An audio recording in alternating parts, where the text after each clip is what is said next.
Welcome guys, this is Photo Theory and this is session 2, Image and Representation. Today we'll be looking at the how representation is explained through imagery in multiforms, and today I'll be teaching you how you individually respond to imagery and how to question it and gain your own individual views on how we gain on the image. So through this now we're gonna look at how we do photo theory. This is how the prime core of how we look at imagery, and we use what we call like a question. And we always question how it's made and why, who, where, and how, what. And basically, all in the images, there's all this representation and contents and contexts with text and how it's displayed and everything. We use these questions on how we use and display them. So if I go on to this slide, this is a portrait of Francis Owen Thompson, and it was taken in America in 1936 on the Great Depression. It's a famous photograph by Dorothy Lamb. Using these the why, when, who, where, and how, and what. It's we're able to analyze what goes on in these images. So, what do you feel about this image? I feel it's they've lost all hope. Sadness. Yeah, sad. Nice and just sad. Yeah, yeah. And she looks sad. Worried. She does look worried. This is photographed during the Great Depression. So there's a lot of this, and this is one of the best photographs that was documented for the Great Depression. There is a couple of others, but it's nothing as good as Dorothy Lamb. So the other one is let's have a look at the why. Why do you think that photograph is important today? It's representative of the Great Depression. Yeah. It's to remind us is like how we were back then, and try to gain from it. And Well, it's a historical moment in time, yeah, so and relevant still today, probably. it is relevant to us today, and especially when we're in a recession. Now is one of the biggest recessions ever. So looking back at this, you can claim that the poverty. So who, I already told you who. She was a woman. Although you don't see it, there's only two there. She was actually a mother of six. Six children. So how I see this, I don't see it from the mother's point of view because I'm not a parent. I see it from the children's view. Oh. I see that my mother is getting sicker and poorly as she's trying to feed me. So that's how I see this. And what I see is, I suppose as if I am focusing in on the mother, yeah. because that I am a mother, and yeah, so it's different people's. And that's your own, perception. this is the perception of representation, which I want to get through, is that. So. Anything else you can think of, how that makes you feel, or using any of the six? I think when you use children in anything, it affects people far more. So when the fact that there's children in it is more of opposite than if it was just a woman. No, same with the documentary of photography, but John said, of the past. We use another type of photography for that as well. We use family photography. And this gives a total different context to a past photograph to this that was purely journalistic to something that's made for fun. So how do you feel like this is, although it's a different, total different type of photography, but it's still a memory of the past. So does that change your feeling of? It makes me feel happy, and we've all got snaps like that, haven't we? You know, that we've taken just off the cuff or at a party or something like that. So, It feels less staged. Yes. Yeah. It makes me feel lighter, as in, I've sort of, when I saw the first one, it was quite tense, and now it makes me feel a lot better.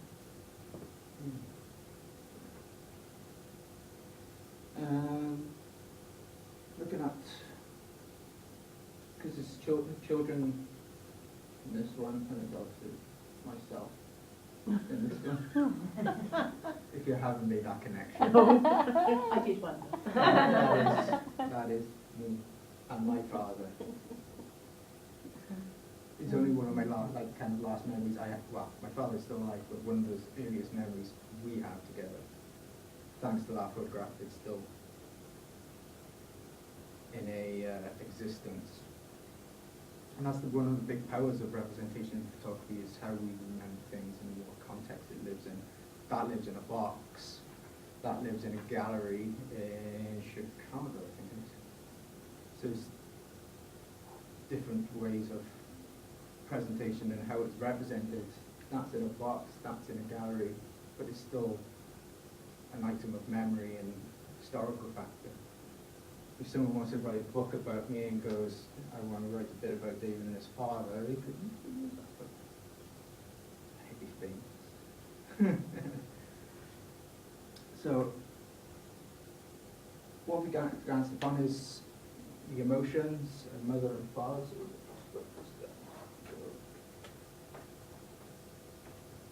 Emotion. What else have we picked up on? And then those two. Historical. yeah. Yeah. Anything else? Picked up on those. So it applies to both of them, you mean? Yeah, it applies to both of them in a context, in representation of the memory and historical. Well, it's emotion, they make us feel different as historical because they're both memories. The one you said was, this one was less staged, the other one is a professional photograph. So the one is a family snap and the other is a professional photograph. Composition. Yep. Composition. Yep. And Robin Lindon. Yeah. It's different, yeah. Anything else? Do you think in any of those why, whens, hows? I don't know if it comes in why we're in how, but I think that the family snap is easier to relate to because we've all got them. So I don't know what that would be. It's like a household object, isn't it? Yeah. We've all got Um, them. Familiarity, I think. Yeah. Familiarity, Yeah. How do you spell it? Whereas the other one is very thoughtful, and it's obviously a professional photographer, isn't it? Yeah. So feel more distant from that. No. Another type of photography, portraiture.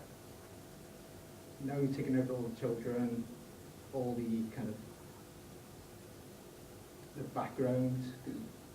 You can date that by how tacky the wallpaper is, and the very patterny sofa, And the colours of the clothes as the well. colour of the clothes, the type of photography. That's 1936, black and white. 1993, very saturated coloured film. So now it's digital photography. We're full of self photos, Facebook and profiling. How does that change to what in the other photographs? Does it change what we mentioned here? It's not a, well, a sharp photo, but I wouldn't say it's historical. You wouldn't think of it in, I wouldn't think of it in that way. I think that's more timeless. Well, give it another 10 years And it'll it be will historical. be, yes. That's So the the thing. picture is But I all think- but I almost suppose it a depends moment what's in- time. in the background of a picture, because that it could be that you could present okay to the actual technology gives it away to a certain degree, but if you looked at that in 10 years' time, because there's nothing in the background that says 1990s border or whatever, that's why it has a more timeless Timeless, feel, I yeah, I suppose. think so. You'd be struggling to perhaps pinpoint an age on that. Yeah. And it's just him, you can't. Yeah, there's Pinpoint nothing to, anything. you can't, you know, kind of say, well, he must be 20-something because there's X in the background, or, yeah. And this changes when it comes down to Da Vinci's Mona Lisa, total different thing. This is another different form of representation, it's photography, painting, sculpture, so forth. How does that differ from that now? I'm not saying I'm a Da Vinci photographer, but What's a painting? Another painting. how does the representation, because of the materials, if that was just a photograph of the Mona Lisa, Right. and they look photographically the same, would that change in any how? Well, a photograph is straight representation, you know, it's a straight copy, more or less, whereas a painting, you can change things, and it comes from the artist's mind as much as his vision. You can just, you know, he's probably painted out the slight moustache or the wonky eye or whatever that's in there to produce a flowering portrait.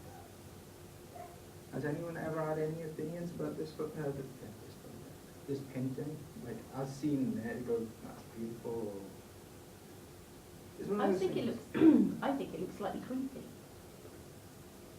To Oh. me, because of the whole thing, you have this association of the eyes following you around the room, and there is that slight kind of intensity about it, I suppose. I don't find it a particularly, personally, an attractive picture.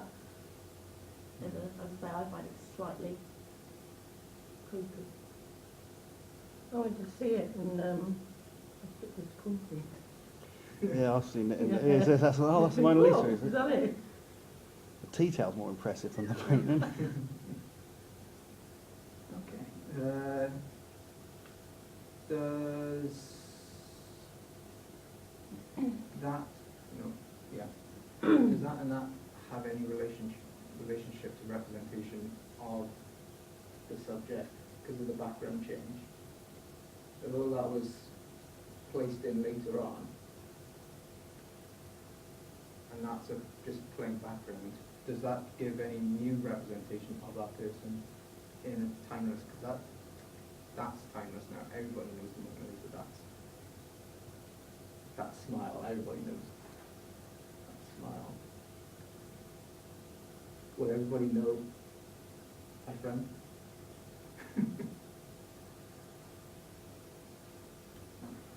So, get on to other forms of representation, abstract art, and this is done by Andy Warhol in 1976, I forgot my date for it. Having the colours changed and painted in photography, this is black and white photography that was painted on the detail. Does that, because these are both, obviously he painted that and Andy Warhol painted on that one. Does that differ anything? Because of the representation of both women in, well, whether we don't know anything about the Mona Lisa, does that change women's power between how they're represented in art? Because that's a very elegant, Very represented, classical, very it's an oil classy. painting. Whereas it's pop art and and it's pop art and poster It's slightly more trashy. Well, it's not slightly more trashy. It is more trashy. It has more of a fun factor about it, a kind of almost slightly Mickey taking in a way. So does that change your view on Marilyn Monroe because how she's represented in that? So if that's the It doesn't. only- I think that just kind of consolidates her overall persona as people saw her in media. So whether that was Andy Warhol just kind of interpreting what the the sort of social face of her was to the world, maybe. Anything else you can think of in the representation of like I suppose women? Well, they're both sort of like iconic images, aren't they? They're the ones that, boil it down. You've got the Mona Lisa as sort of like this iconic portrait art. That's something. You got Marilyn Monroe, and the whole reason she's selected by Warhol is because he's going for this sort of icons that you can easily recognise, like the Campbell soup tin and all these sort of things that you see, and just sort of like instant recognition, so you can see it and know exactly what it is. Recognisable.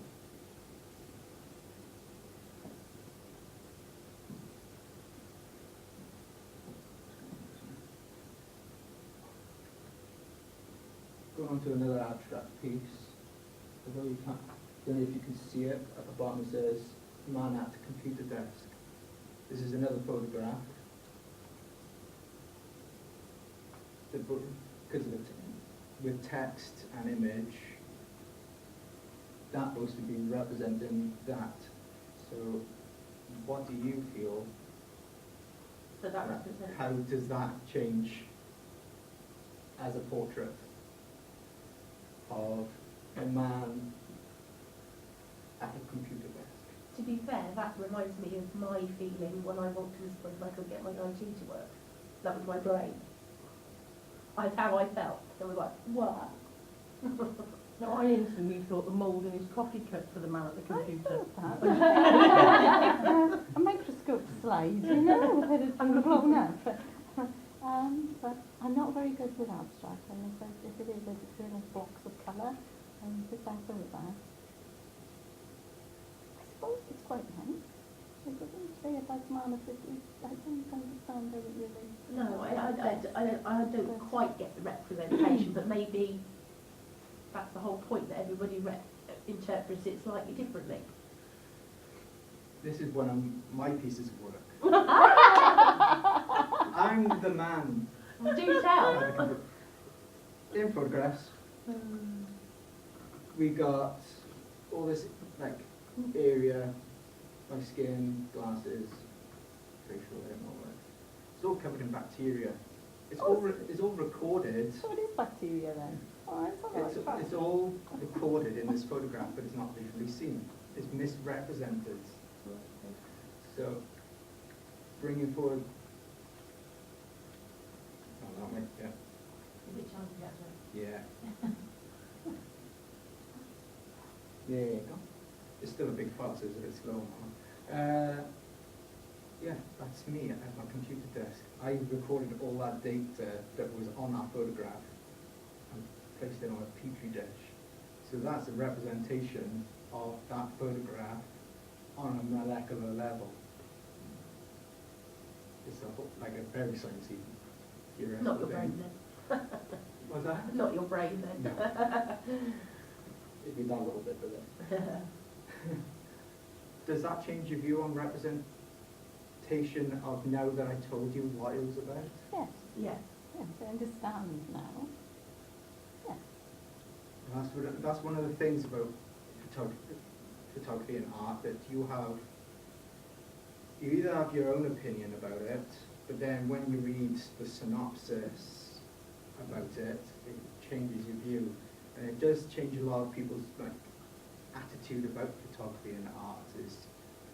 I really like that, but then you read what it's actually about, you kind of go, this is, I don't actually like it now because it's actually a disgusting topic. This is about bacteria on people's skin, that's skin yeast, and other any area mold and stuff like this that we come in contact every day, but it's actually just giving it a little representation. In other forms of representation, because this is on a different scale, today we're on a digital level of representation of your Facebook profiles and gaming and all that. So you go like, now these days we've got kids are into Sims and gaming avatars, creating their own identities. So they could create a second identity and represent themselves in another different world. So looking at that, what kind of Wishful do you have thinking. Yeah, fantasy, isn't it?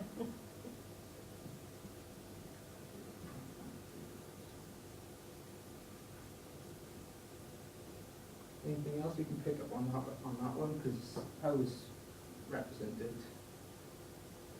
obviously it's him in a digital world.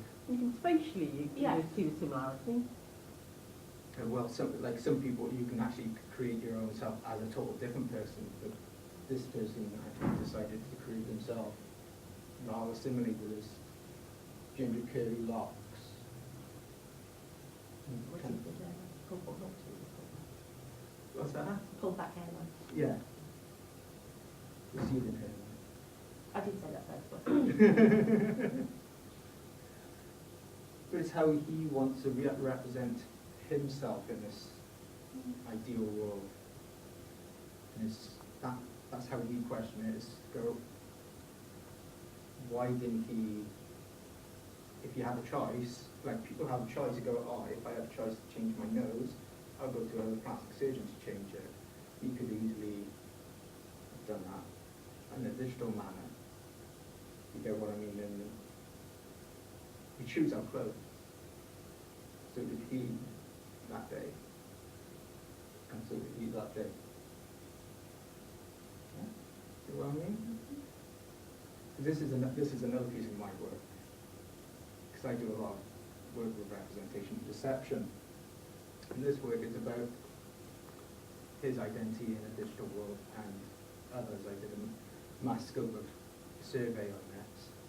And it was 2/3 people changed themselves completely and 1/3 kept themselves kind of moderately the same. This one, Michael was the same one who had kept the same hairstyle because he loved his hair. It was how he wanted to represent himself. So, any questions or any thoughts?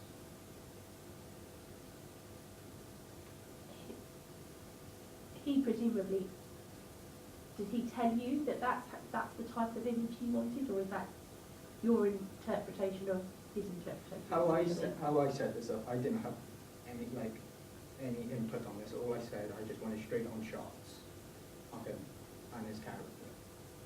So all I did was stand in front. Oh right, okay. Sorry, I see what you mean there. Okay. All I asked was I didn't have any input.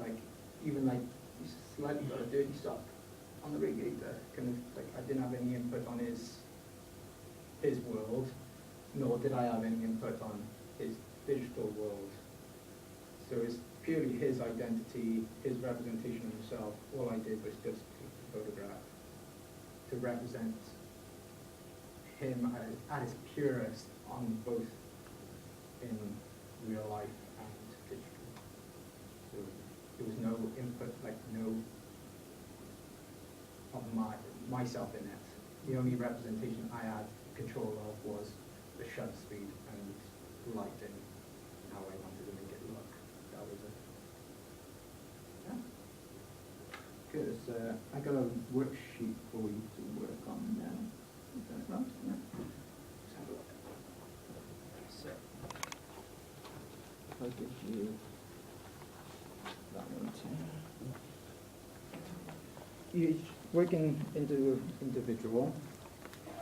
I'll give you that one.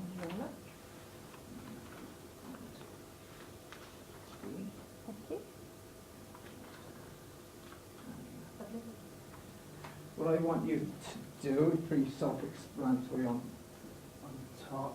I want you to kind of like go through what we had using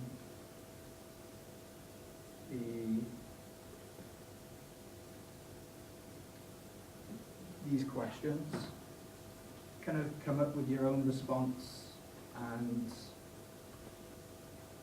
of your representation in this, in the photograph that you have. And I'll give you about 10 minutes to do that. Have a look at this.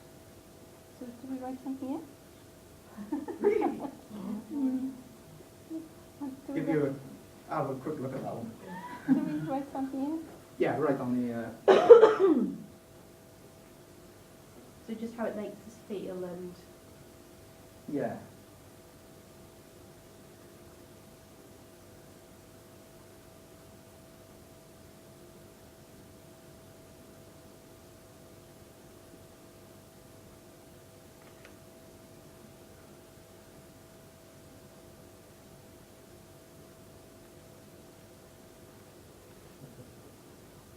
I put the darkness there, I think it's a bit more scary for the lighting change, and perhaps they put the word tragedy in, a bit more foreboding. I just felt a bit more sympathetic in there, because it's a bit of a nice thing. Well, I put this a retro kitchen. I like retro. But it's not nice to see. It's just on the Yeah. floor. It's worrying. And so it gives a sadness to the room. Yeah. Whereas if he wasn't there, we'd have him to sat at the table, maybe if the lighting was a little bit different. I think that would be quite nice. Good, yeah. How does that change the whole feeling to the photograph? Yeah, that's what I mean. It adds concern, it adds drama, I suppose, really. But concern for me. I want to see something nice. Yeah. just sometimes they think, well, I'm sort of thinking, well, you know, what brought him to this, to being in this situation? You know, is he lonely? You know, desperate? You know, unloved? It looks like an unloved setting all round because it's unclean and, do you know, it has a sort of a feeling of, Yeah. You were very, like, thought that kitchen's pretty and... Yeah, Well, I I like retro. no, I like, but I do, and I love 1930s because that's what it reminds me of, Yeah. Art Deco. But it doesn't have a loved quality No. about it because of the scenario that is in that setting. That's why I said, if you sat at the table with, you know, Mug of coffee, mug of coffee, reading paper, Tim should recognise that. I think, and the lighting was a little bit Yeah. different on it. I think it just has it just kind of makes me feel warm. You know, the fact that there's obviously some horrible old tea towel here draped No. over the back of the chair, Jeff and Walls. you know all the. I haven't looked much at this one. You know, it kind of feels that he's very on Did you his recognise own. There's no sort of Yeah. family. O.J. Simpson. No, it's Yeah. just sad, Right. doesn't it? It's a bit So anxious. look at what Yeah. Tim had, because Diane and Tim Yeah, had the same I- photograph. I get the thing because of some experience. It's just like you look like Everton would have done that so much better. But you got the sort of thing where they have darkened him, but they've also stuck the vignette Yeah. in the background, so it's like knock back to 1930s gangster movies. Because if you put it up, because this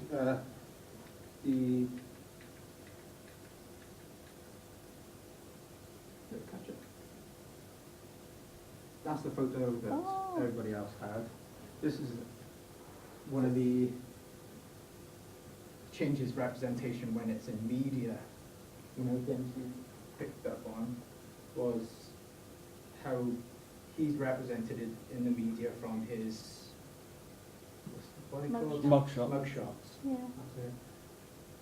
This is one of the big controversies of like American media that actually changed the outcome of O.J. Simpson's Mm. look in the media from that. Yeah. Any questions or anything? How do you feel about representation? Yeah, it's Really interesting. it is. It's just about at the end of the day, it's very personal. view on things, isn't it? And it's just, you know, trying to tap into however the photographer or artist, I guess, wanted to portray something. Like this one, the artist didn't have any involved. No, the editor that's right, did, yeah. So it's, Yeah. it changes that view I give it. So this, no, that one. Mm. So it's this one as well. That changes context, because I'll give you the title of this one. It's Jeff Wall's Insomnia. Oh. So like what you picked on that kind of dirty, misloved kind of thing, he's literally just falling his eyes out. You can't sleep. Oh. Interesting.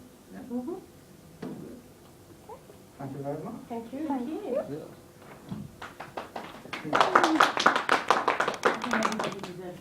Yeah. Yeah. How much did-